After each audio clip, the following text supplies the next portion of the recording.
প্রার্থী দেখে ভোট দেওয়া উচিত নাকি দল দেখে? আপনার মতামত জানতে চাই।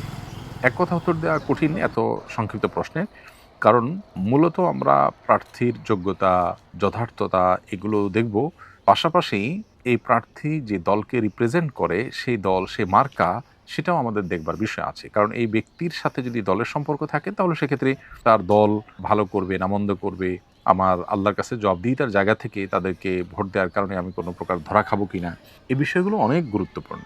অতএব সেরকম বিষয় যদি থাকে তাহলে সেটাও বিবেচনা রাখতে হবে। এমনিতে তো মৌলিকভাবে আমরা প্রার্থী দেখে বিবেচনা করে ভোট দেওয়ার চেষ্টা করব। বিশেষ করে প্রার্থী যদি মনে হয় যে তাকে ভোট দিলে তিনি জিতবেন না, তারপরেও তিনি যদি যোগ্য হন, আমার কাজ তাকে ভোট দেওয়া, আমার কাজ তাকে জেতানো নয়। এখানে সো না আমরা ওই আমি মামার সর্বোচ্চ দোকানে জানতে ভালো ব্যবহার মানুষটাকে করি খুঁজে বের করে সে আমি আনতে তাকে আমার মতামত দেওয়া, এটা সাক্ষ্য দেওয়ার মতো। সো আমি কারো পক্ষে সাক্ষ্য দিলে সে জিতবে কিনা এটা আমার দেখার বিষয় না না। বিষয় হলো আমার এখানে সত্য রেডি সাক্ষ্যটা আছে দেওয়া। এটা ব্যক্তি হোক, দল হোক, উভয় ক্ষেত্রে আমাদের বিবেচনায় থাকা দরকার।